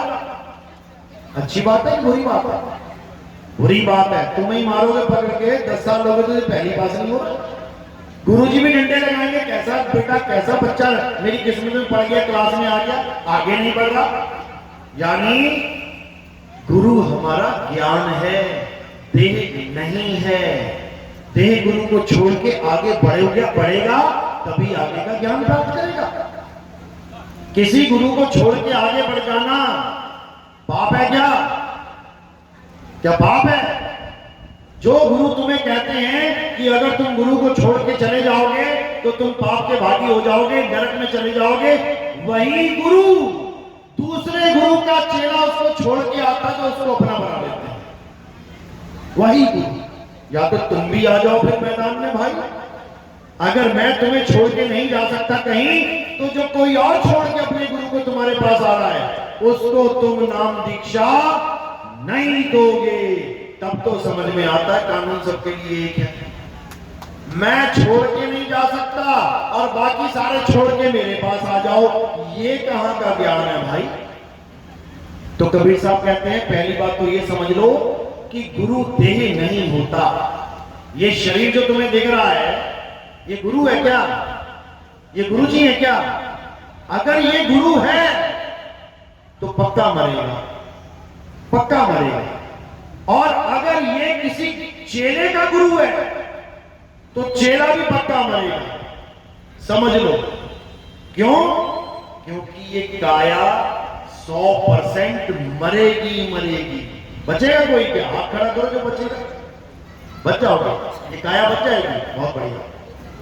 ये काया किसी की नहीं बचेगी। काया गुरु नहीं है। काया क्या है? 5 तत्व का पुतला। ये काया किससे बनी है? आसमान से, वायु से, अग्नि से, धरती से, जल से, तो तुम्हारा गुरु कौन हो गया? ये आसमान, वायु, धरती, जल, ये तुम्हारा गुरु बन बैठा। और ये है क्या? ये माया है। अगर काया तुम्हारा गुरु है तो समझ लेना बेटा, माया तुम्हारा गुरु है। ये तुम्हें ठग के चली गई। ये माया काया गुरु नहीं है। गुरु कौन है? गुरु शब्द है, गुरु आत्म देव है, गुरु देवन का देव है। वो आत्म देव कभी नहीं मरता, वो आत्म देव कभी पैदा नहीं होता, वो आत्म देव कभी चलाया काटा मारा नहीं जा सकता। और इस शरीर को जितना मर्जी मार लो, काट लो, जला लो, फूक लो, तो जिसका गुरु ये देही है वो चेला भी देही रह जाएगा। और जिसका गुरु शब्द है वो शब्द में ही समा जाएगा। कबीर साहब समझा रहे हैं, अरे जग मर्यादा कारणे गुरु किया रामानंद। अरे शब्द हमारा गुरु है, सदा हमारे संग। समझ लो, ये वो शब्द नहीं है जो तुम जप रहे हो, तोता बन गए तुम जप जप के। ये वो शब्द की बात नहीं है। शब्द का मतलब क्या है? आत्म देव। आत्म देव ही शब्द गुरु हैं। अच्छे से समझ लो। तो साहिब कह रहे हैं, मेरा स्वरूप जानने वाला ही मेरे स्वरूप को प्राप्त करेगा। और जो मेरा स्वरूप नहीं जानता, जो ये दाढ़ी मूछे टोपी वाले को कबीर मान बैठा है, उसकी मूर्ति बना के पूजा कर रहा है, वो कभी जन्म मरण से मुक्त नहीं हो सकता। क्यों? क्योंकि कबीर साहब का स्वरूप शब्द है। अरे हम हैं शब्द, शब्द हम माही, हमसे भिन्न और कछु नाही। अरे शब्द ना भिन्न से देही, कहे कबीर हम शब्द सने। साईं समझा रहे हैं कि हम हैं शब्द, मैं आत्मा हूं, मैं काया नहीं हूं। काया तो मैंने धारण की है तुम्हें समझाने के लिए, क्योंकि तुम भी काया धारण करके बैठ गए हो। अब तुम काया वाले की ही बात सुनोगे, तुम्हें मेरी आवाज तो सुनाई देगी। जब कोई आदमी शरीर छोड़ देता है तो उसकी आखिरी आवाज क्या होती है? आ निकल गई। उसके बाद क्यों नहीं निकल रही आवाज उसकी? उसके बाद वो तुमसे बात क्यों नहीं कर पा रहा? क्यों? क्योंकि काया के द्वारा ही बात की जा सकती है। अरे ब्रह्म बोले काया के ओले, और काया बिना ये ब्रह्म क्या बोले। इसलिए कबीर साहब को ये काया धारण करके आनी पड़ती है। धारण करने का मतलब ये नहीं है कि वो काया ही हो गए। अभी हमने ये वस्त्र धारण किए हुए हैं, किस कलर के हैं? सफेद कलर के। आपने भी वस्त्र धारण किए, किस कलर के? ये पीली साड़ी, नीली साड़ी, लाल साड़ी, गुलाबी साड़ी। इसका मतलब ये नहीं कि तुम पीली, नीली, गुलाबी, काली हो गई। ये वस्त्र हैं तुम्हारे। और अगर तुम्हारे वस्त्रों को कोई तुम्हारा स्वरूप मान बैठे, मेरी बीवी तो पीली है, क्यों? पीली साड़ी पहन के बैठे ना। मेरी बीवी नीली है, वो नीली वाली। अरे भाई वो कपड़े हैं, हमें कौन से कपड़े मिले हैं? वो तो चलो कपास के कपड़े हो गए, धागे वाले कपड़े हो गए। हमें कौन से कपड़े मिले हैं? हमें पंच तत्व के कपड़े मिले हैं। ये है हमारे कपड़े। ये आदमी का कपड़ा, वो औरत का कपड़ा। और कोई टोल टैक्स पे जाओगे, वहां पे एक ताली बजाने वाला भी खड़ा होगा। वो कौन है? नपुंसक का कपड़ा। 3 कैटेगरी है, आदमी, औरत और किन्नर, नपुंसक। ये 3 तरह के कपड़े किसे मिले हैं? इस जीवात्मा को मिले हैं। ये अपने अपने कपड़े पहन के सोच रही है मैं तो आदमी हूं, ये तो औरत है। ये कपड़े हैं मेरे भाई, ना मैं आदमी हूं ना वो औरत है। हम सब क्या हैं? हम आत्मा हैं। यही कबीर साहब समझा रहे हैं कि मैं आत्मा हूं, देही नहीं हूं। मैं आत्मा यानी शब्द हूं, हम हैं शब्द यानी मैं आत्मा हूं, शब्द हम माही। ये जो शब्द निकल रहे हैं ये मुझसे ही निकल रहे हैं। हम हैं शब्द, शब्द हम माही, हमसे भिन्न यानी आत्मा से भिन्न मेरा कोई स्वरूप नहीं है। हमसे भिन्न और कछु नहीं, शब्द न भिन्न से यानी आत्मा कभी विनाश नहीं होता। शब्द न भिन्न से देही, और कहे कबीर हम शब्द सने हैं कि मैं शब्द सने ही हूं। मेरा देही वाला काम नहीं है कि बाबा जी बैठे, गुरु जी बैठे, ये देही गुरु तुम्हें पार करेंगे, नहीं कर सकते, क्योंकि वो खुद देही में बैठा है। अरे बंदी को बंधा मिला और छूटे कौन उपाय, कर सेवा निर्बंध की, जो पल में लेट छुड़ाए। समझ लो, ये बंदी को बंधा मिला मतलब क्या है, यानी काया को काया वाला गुरु मिल गया है, जो चेला भी काया में बैठा है और गुरु भी काया में बैठा है। समझ लो, ये दोनों बंधन में हैं। परमात्मा निर्बंध है, वो बंधन में नहीं है, वो इस काया में नहीं रहता है। अरे नहीं प्राण में, नहीं पिंड में, ना ब्रह्मांड आकाश में, ना मैं त्रिकुटी भंवर गुफा में, ना श्वासों की श्वास में, मोह को कहां ढूंढे रे बंदे, मैं तो तेरे पास में। वो बिल्कुल हमारे पास है, लेकिन हमें उसका एहसास नहीं है, इसलिए हमारा जीवन ऐसे ही चला जाता है। तो अब क्या करना है, अब आत्मा के ज्ञान को जानना है, आत्म ज्ञान को जानना। आत्म ज्ञान का मतलब ये नहीं तुम किसी का नाम जपो बैठ के 2 घंटा, राम राम राम राम राम राम राम, अल्लाह अल्लाह अल्लाह, वाहिगुरु वाहिगुरु वाहिगुरु, अजर नाम अमर नाम, कुछ नहीं करना। आत्म ज्ञान का मतलब समझो क्या होता है। आत्म ज्ञान, आत्म मतलब जैसे हम कहें किसी को अपनी अपनी आत्म कथा लिखो, तो किसकी लिखोगे, जॉनी लीवर की या अमरीश पुरी की, किसकी लिखोगे, अपनी। कहीं गांधी जी का ऐसे मत लिख देना अपनी आत्म कथा में, क्योंकि आत्म कथा का मतलब मेरी कथा, मेरी खुद की कथा।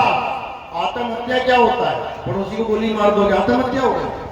पापा मैं आत्महत्या करने जा रहा हूं, ठीक है बेटा कर ले, और गोली मार दी पड़ोसी को, हो गई आत्महत्या? नहीं हुई। आत्महत्या का मतलब खुद की हत्या, अपनी हत्या। आत्मरक्षा, आत्मरक्षा मतलब पूरे गांव की रक्षा कर डालूं मैं, तो आत्मरक्षा होगी क्या? आत्मरक्षा का मतलब खुद की रक्षा, अपनी रक्षा। आत्मनिर्भर क्या होता है? आत्मनिर्भर कटोरा लेके भीख मांगू लोगों से, इसको कहते हैं आत्मनिर्भर? बिल्कुल नहीं। आत्मनिर्भर मतलब खुद पे निर्भर, अपने आप पे निर्भर। इसी प्रकार आत्म कल्याण, किसका कल्याण? गांव वालों का, खुद का कल्याण, आत्म कल्याण। इसी प्रकार आत्म ज्ञान, यानी किसी और का नाम नहीं जपना है कि तुम गुरुजी से कोई नाम लेके बैठ गए और सुबह शाम माला फेर रहे हो।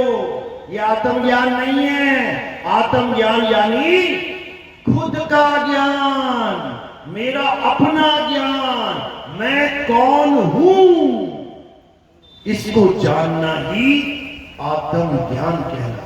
यही आत्मज्ञान। तो आत्मज्ञान का मतलब अपने आत्म स्वरूप को जान लेना, यही सतनाम कहलाता है। सतनाम कोई मंत्र नहीं है। कबीर साहब समझा रहे हैं, अरे सत्य नाम कोई नाम नहीं जो तुम इसको जपो बैठ के, सतनाम सतनाम सतनाम सतनाम, 84 में चले जाओगे। अरे सत्य नाम कोई नाम नहीं, ये है आपन रूप, और जो जाने इस भेद को पावे आप स्वरूप। यानी जब तक तुम्हारे जीवन में कोई आत्मज्ञानी गुरु नहीं आ गया, तुम कभी अपना स्वरूप प्राप्त नहीं कर सकते। समझ लो। अब आत्मज्ञानी गुरु क्या करेगा? तुम्हें आत्मा के बारे में समझाएगा। तो आत्मा के बारे में समझाने से, जैसे मैं अभी कह रहा हूं आत्मा आत्मा, क्या तुम समझ गए आत्मा क्या होती है? क्या मेरे बार बार आत्मा आत्मा बोलने से तुम जान गए कि आत्मा होती क्या है? जान गए कि नहीं जान पाए? जो जान गया हाथ खड़ा करे। कोई नहीं जान पाया। बिल्कुल सही बात है, कोई नहीं जान पाया। कैसे? जैसे मैं current current current current current कहता रहूं, तुम्हें करंट नहीं लगेगा। मेरे करंट बोलने से किसी को करंट लग गया क्या? नहीं लग सकता। अब अगर करंट लगवाना है तो क्या करना पड़ेगा? ऐसा कोई है यहाँ पे जिसे करंट नहीं लगा? सारी उम्र में आज तक करंट नहीं लगा ऐसा कोई बंदा है यहाँ पे? हाथ खड़ा करोगे? सब करंट खाए बैठे, सब करंट खाए बैठे। इतनी बुद्धि विवेक दिया परमात्मा ने, फिर भी ना बचा पाए अपने आप को। एक बार तो झटका लगे ही गया। अब जिसको नहीं लगा, अगर उसको हम सारे मिलके पूरा दिन पूरी रात समझाते रहे कि करंट का झटका कैसा होता है, तो क्या वो समझ जाएगा? सारी उम्र समझाते रहे तब भी नहीं समझ पाएगा। अब उसको समझाना है तो क्या करना पड़ेगा? बेटा ये स्विच है, इधर आ और इसमें उंगली डाल दे। अब जैसे ही वो उंगली डालेगा तो उसे ऐसा झटका लगेगा, ऐसा अनुभव होगा कि सारी उम्र नहीं भूलेगा। तुम भूल गए क्या? करंट का झटका जब लगा था, आज भी याद है ना कैसा होता है? करंट लगेगा तो कैसा होता है पता है ना? क्या होने वाला है पता है ना? तभी कोई करंट लगाने को तार आगे करे तो तुम पीछे होते, अरे भैया भैया भैया, अरे नहीं नहीं भैया, लगवा के देख लेना, क्योंकि पता है तुम्हें कैसा होता है। अभी झटका मारेगा तुम्हारी हालत खराब हो जाएगी। इसी प्रकार वो तो एक छोटा सा करंट है जो केवल लोहे की मशीनें चलाता है, लेकिन ये आत्मा, ये सृष्टि चला रहा है, ये पानी को भी चला रहा है, हवा को भी चला रहा है, ये अग्नि को भी चला रहा है, ये धरती को भी चला रहा है, ये आसमान को भी चला रहा है। ये पांचों तत्वों को चलाने वाला आत्मा तुम सोच भी नहीं सकते कैसा होता है। और जिस दिन तुम्हें आत्म ज्ञान हो जाए, तुम्हारी हालत खराब हो जाएगी। तुम्हें समझ में आएगा, बाप रे बाप, ये हूं मैं। और आज तक मैं अपने आप को ये चमड़ा मान के बैठा था। मैं गोरा, मैं काला, मैं भूरा, उठा के क्रीम लगा रहा है काले से गोरा होने वाली, कि मैं गोरा हो जाऊं। अरे भाई, तू ना काला है, ना गोरा है, ना आदमी है, ना औरत है, तू एक आत्मा है। अपने आप को पहचान ले। यही गीता में समझाया गया कि हम करने क्या आए इस दुनिया में? पूजा पाठ करने आए क्या? क्या मंदिर मस्जिद गुरुद्वारे में जाने आए हैं? हमें करना क्या है? कृष्ण जी समझाते हैं गीता में, हे अर्जुन, जो इंसान अपनी आत्मा में रमण करते हैं, जो इंसान अपनी आत्मा में तृप्त हैं, जो अपनी आत्मा में संतुष्ट हैं, उनके लिए कोई धार्मिक कर्म कर्तव्य लागू ही नहीं होता। कौन सा अध्याय है पता है? पढ़ी कभी गीता? किसने पढ़ी गीता? हाथ खड़ा करना जरा। गीता नहीं आएगी हाथ में। अभी हिंदू मुस्लिम के झंडे दंगे हो जाए ना, अभी झंडा डंडा सब आ जाएगा हाथ में। ये अध्याय 3 17वां श्लोक है। अध्याय 3 17वां श्लोक क्या कह रहा है? कि जो अपनी आत्मा में रमण करते हैं। कैसे करोगे आत्मा में रमण? तुम तो मंदिरों में रमण कर रहे हो, तीर्थों में रमण कर रहे हो, तुम तो पहाड़ों पे रमण कर रहे हो, परिक्रमा लगा रहे हो पहाड़ों। आत्मा में रमण कैसे करेंगे? उसका भेद कहां बताया गया है गीता में? अध्याय 4 34वां श्लोक क्या कहते हैं? हे अर्जुन, जो आत्मा का ज्ञान मैं तुम्हें समझा रहा हूं, पूरा युद्ध रोक दिया। पूरा युद्ध रोक के बीच में अर्जुन को सारा ज्ञान दिया जा रहा है आत्मा का। तो कहते हैं, जो मैं तुम्हें आत्मा का ज्ञान समझा रहा हूं, इस ज्ञान को सुनकर तुम इसे प्राप्त नहीं कर सकते। मेरे बोलने पर तुम्हें आत्मा का ज्ञान प्राप्त नहीं हो सकता। तो अर्जुन कहता फिर कैसे होगा?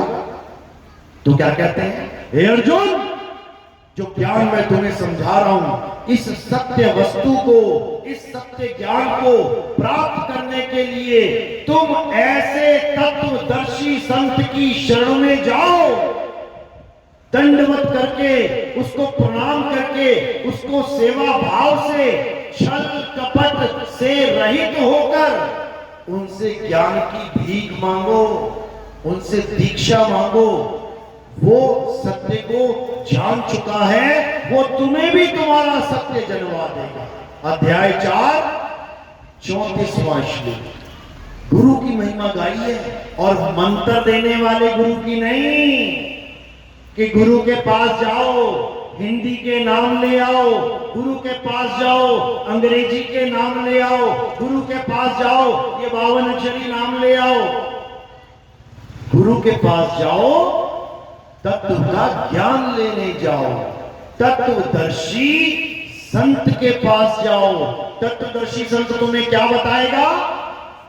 तुम्हें 2 प्रकार के तत्वों का ज्ञान बताएगा। अध्याय 2 16वां श्लोक। क्या कहते हैं, हे अर्जुन, तत्वदर्शियों में इस दुनिया में 2 प्रकार के तत्वों की व्याख्या की है। कौन कौन से तत्व? एक वो जो पैदा होते हैं और नाश हो जाते हैं, जो बनते हैं बिगड़ जाते हैं, जो पल पल बदलते रहते हैं, ये तत्व असत्य तत्व है। तो सत्य क्या है? हे अर्जुन, सत्य केवल एक है, सत्य तत्व केवल एक है, और उसी को आत्मा कहते हैं। तत्वदर्शी संत तुम्हें इन 5 तत्वों से किनारे करके उस आत्मदेव से जोड़ेगा, इस असत्य को छुड़वा के उस सत्य से जोड़ेगा। तब तुम्हारा कल्याण होगा, तब तुम्हारे जीवन में असली गुरु आएगा। अभी कौन सा गुरु बैठा है? नकली तत्व वाला। कौन से नकली तत्व बताए? जो पैदा हो जाए और जिसका अंत हो जाए। तो ये काया क्या है? हुई थी ना पैदा, हो जाएगा ना अंत। तो ये असली तत्व है कि नकली? नकली है या असली? किसको असली लग रहा है? जरा हाथ खड़ा करो। नकली किसे लगा? हाथ खड़ा करो। बहुत अच्छी बात है, इसको विवेक कहते हैं। ये नकली तत्व है। अब तुम नकली तत्व को अगर गुरु मान के बैठ जाओ तो तुम्हें असली गुरु मिला कि नकली? समझ लो, तुम इस नकली तत्व की फोटो खींच के गुरु को कहां लटका देते हो? दीवार पे, खूंटी पे लटका देते हो। तुम भी खूंटी पे लटकोगे जाकर, खूंटी पे लटकाएगा तुम्हें गुरु जी, क्योंकि असली तत्व को कोई खूंटी पे लटका ही नहीं सकता। लटकाओ जरा आत्मा को खूंटी पे। अरे नैनम छिंदन्ति शस्त्राणि नैनम दयति पावका न चैनम क्रोधं तापे न शोषति मारुता। हे अर्जुन, इस आत्मा को ना तो कोई शस्त्र काट सकता है, ना इस आत्मा को अग्नि जला सकती है, ना इस आत्मा को वायु सुखा सकती है, ना इस आत्मा को जल भिगो सकता है। तो करना क्या है? इस आत्मा को जानना है, आत्म ज्ञानी बनना है। ये पत्थर की पूजा नहीं करनी है। अच्छी बात है करनी तो, क्यों? कुछ नहीं से कुछ भला। अच्छी बात है तुम मंदिर जा रहे हो, किसी जुए खाने में नहीं जा रहे। अच्छी बात है तुम मस्जिद में जा रहे हो, किसी दारू के ठेके पे नहीं जा रहे। अच्छी बात है तुम गुरुद्वारे में जा रहे हो, कोई ताश खेलने नहीं जा रहे। अच्छी बात है तुम चर्च में जा रहे हो, कोई डिस्को पब में नहीं जा रहे। अच्छी बात है तुम कहीं जा रहे हो, क्यों? क्योंकि तुम्हारा विश्वास जुड़ा रहे मालिक से। क्यों? क्योंकि वो हमारी छोटी क्लासेस है, वो हमारा छोटा वाला ज्ञान है जिसको हमने पार करके आगे बढ़ जाना है।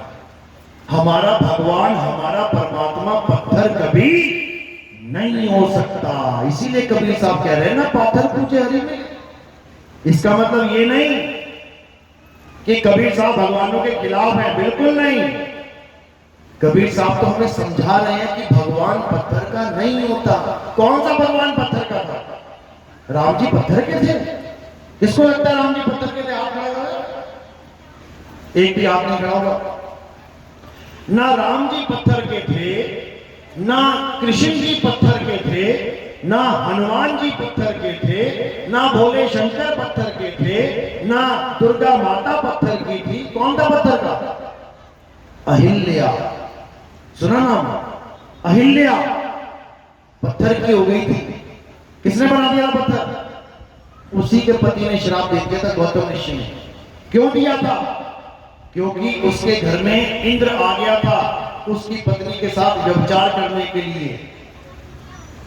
इंद्र आ गया था तो पहचान क्यों नहीं पाई? इंद्र राजा गौतम की शक्ल बना के आ गया था। राजा गौतम, ऋषि गौतम का रूप धारण करके आ गया था। नहीं पहचान पाई, इंद्रियों ने काम करना बंद कर दिया। छू के पता नहीं कर पाई, देख के पता नहीं कर पाई, सू के पता नहीं कर पाई। तो जब ऋषि वापस आया, गंगा माता ने कहा, तू इतनी सुबह सुबह क्यों आ गया? रात में ही आ गया तू, अभी तो सुबह भी नहीं हुई, तेरे साथ छल हो गया है।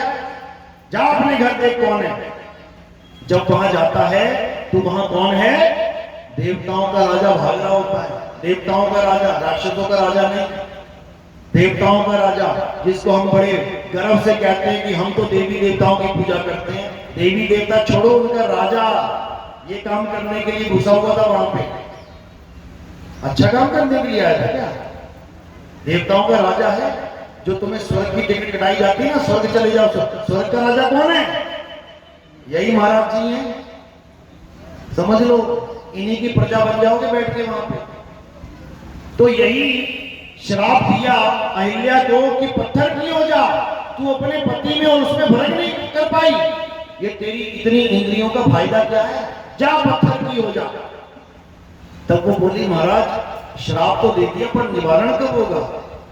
कहते अभी सतयुग चल रहा है, इसके बाद द्वापर आएगा, उसके बाद त्रेता आएगा, राम जी आएंगे, तब वो तुझे पैर से छुएंगे और तू पत्थर से इंसान हो जाएगा। रोने लगे, कहते महाराज दो युग मुझे ये कष्ट झेलना पड़ेगा, दया करो, ऐसा करो कि त्रेता पहले आ जाए, द्वापर युग बाद में आए।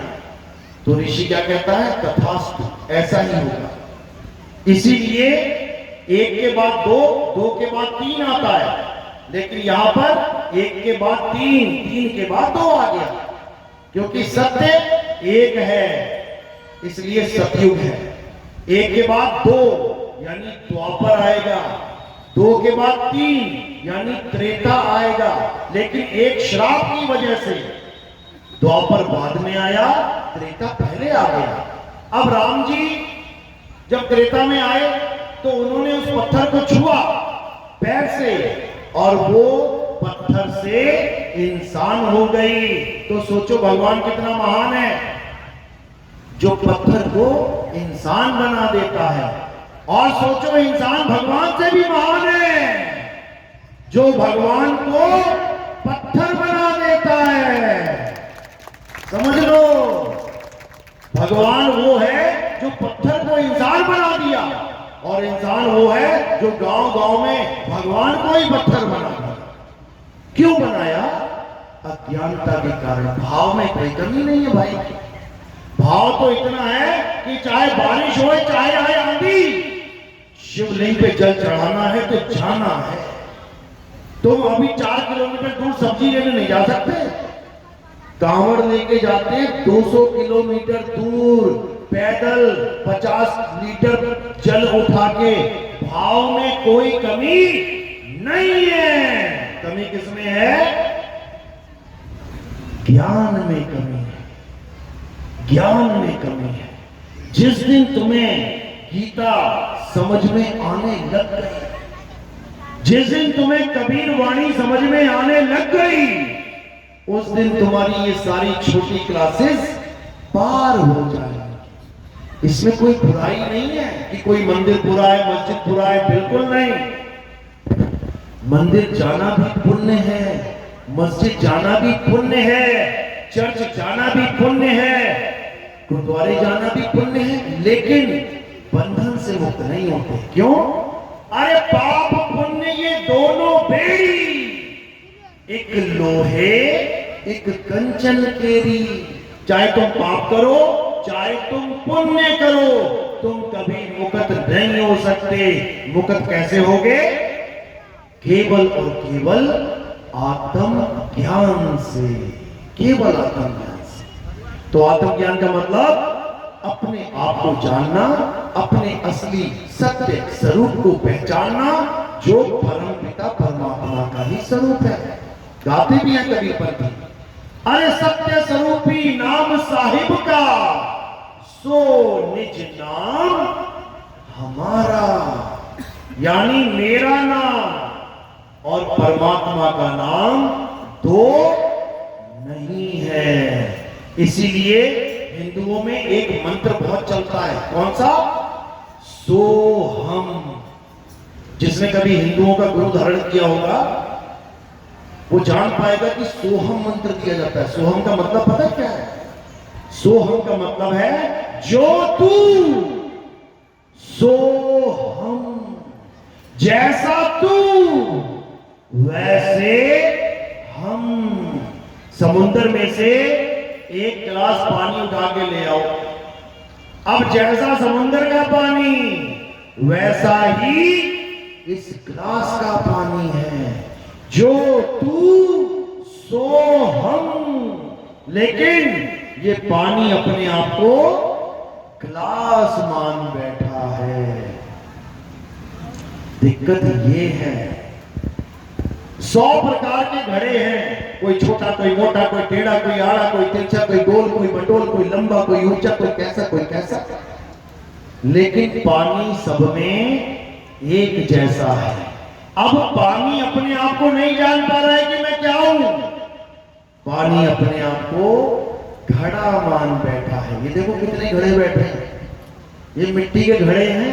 घड़ा देख के पहचानते हो? पापा आ रहे हैं, चाचा आ रहे हैं, ताऊ जी आ रहे। क्या देख रहे हो? ये मिट्टी देख रहे हो, ये पिंजरा देख रहे हो। तोता तो कभी तुम्हें पता ही नहीं लगा है कौन। बातें तोते से चल रही हैं और मुंह पिंजड़े का हिल रहा है।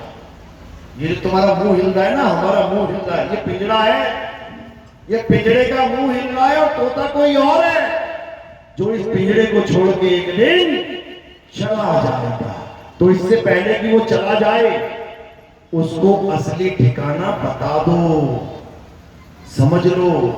यानी कबीर कुआं एक है और पानी भरे अनेक। अरे मटके सबके न्यारे न्यारे, पानी सब में एक। तो वो एक पानी क्या है? वही आत्म ज्ञान है। तुझ में राम, मुझ में राम, सब में राम समाया, और सबसे कर लो प्रेम, जगत में कोई नहीं पराया। चलो, मेरी बात समझ में आ रही है कि मैं ऐसे बोली जा रहा हूं? किस किस के समझ में आ रही है? हाथ खड़ा करो। अच्छा जी, पूरा हाजीपुरी जाग गया। अभी रामनवमी आ गई ना, गणेश चतुर्थी, ये सब वहीं खड़े मिलेंगे, ओम जय जगदीश हरे, ओम जय जगदीश हरे। भूल जाएंगे आत्मा आत्मा क्या बोला था नितिन दास ने, समझ लो। तो क्या करना है? अब इस आत्मा को जानना है। आत्मा से, यानी अविनाशी आत्मा से नाशवान मूर्तियों की पूजा नहीं करवानी। ईश्वर अंश जीव अविनाशी, जो स्वयं अविनाशी है, वो उन मूर्तियों की पूजा कर रहा है जिसके तीर का भी अगर नोक खंडित हो गई ना, तो पंडित जी उस मूर्ति को उठा के नदी के किनारे रख देंगे। समझ लो, जो अविनाशी आत्मा है उसको अविनाशी परमात्मा से जोड़ना है, नाशवान मूर्तियों से नहीं। तो आज का सत्संग यही समाप्त करते हैं और परमात्मा की एक अपार कृपा है जो मेरी एक एक बात आपके समझ में आई। अब अगर समझ में आई गई है तो समझदार बन के रहना। एक 50,000 वाट का खंभा था, 44,000 वाट का खंभा, उसके ऊपर एक बोर्ड लगा था, उस पे एक हड्डी बनी थी खोपड़ी और 2 हड्डियां ऐसी, दिखता है ना, देखा है ना, क्या होता है वो? खतरा। वो आखिर क्यों बनाया गया है? वो किसके लिए बनाया गया है? वो अनपढ़ों के लिए बनाया गया है। अगर केवल खतरा लिखा होता तो वो केवल एक पढ़ा लिखा पढ़ सकता कि भाई खतरा है, अनपढ़ तो नहीं पढ़ सकता, काला अक्षर भैंस बराबर, वो जाके उसको छू लेगा। लेकिन वहां पे सरकार ने क्या किया, बड़ा दिमाग लगाया, वहां पर एक हड्डी बना दी खोपड़ी और 2 हड्डियां बना दी क्रॉस में। यानी वो क्या कहना चाहती है, बेटा अगर तूने मुझे हाथ लगा दिया तो ऐसा बना दूंगा तुझे। तो ये जो तेरी अच्छी गोरी गोरी चमड़ी दिख रही है ना, फिर तेरी ऐसी हो जाएंगी हड्डी, ऐसे जलवा दूंगा, शमशान घाट में मिलेगा तो। अब अगर उसको समझने के बाद भी कोई उंगली लगा दे तो वो समझदार है कि मूर्ख। मूर्ख। इसी प्रकार आज जो तुमने आत्मज्ञान समझ लिया है, इस आत्मज्ञान को समझने के बाद भी अगर तुम कोई नाम जप रहे हो, अगर तुम कोई पूजा पाठ कर रहे हो, अगर तुम कोई हवन यज्ञ कर रहे हो, अगर तुम कोई नाम जाप कर रहे हो, अगर तुम कोई पत्थर पूज रहे हो, तो होशियार होगी मूर्ख। बस जैसे ही तुम्हें कोई ऐसा काम करने को मिल जाए, एकदम दिमाग में बात आनी चाहिए कि नितिन दास ने कहा था मूर्ख नहीं बनना है, अब समझदार बनना है, अब आत्म ज्ञानी बनना है। समझे? तो हमारी एक पुस्तक है हर हर गीता घर घर गीता। ये हम कबीरपंथी हैं, लेकिन हम फिर भी इस गीता का प्रचार करते हैं। क्यों करते हैं? क्योंकि सत्य जहां भी लिखा हो वो माननीय होता है। जहां सच लिखा है हमें उसे स्वीकार करना चाहिए। तो गीता में आत्मा के बारे में जितना भेद समझाया गया है, अगर वो हमने समझ लिया तो हम 99.99% कबीरपंथी हो जाएंगे। और बचा जो 0.01% वो कैसे मिलेगा? जब हम कबीर पंथ के उस आत्म ज्ञान को, उस आत्म भेद को धारण कर लेंगे, तब हम 100% कबीरपंथी हो जाएंगे। फिर हमारा इस नाशवान जगत से कोई रिश्ता रह ही नहीं जाएगा, हम आत्म प्रकाशित हो जाएंगे। तो जो भी इस ग्रंथ को लेना चाहता है वो संपर्क कर सकता है भगत जी से। ये बात की बातें हैं। अब आरती का समय है, हमारे यहाँ आरती होती है। आरती किसकी?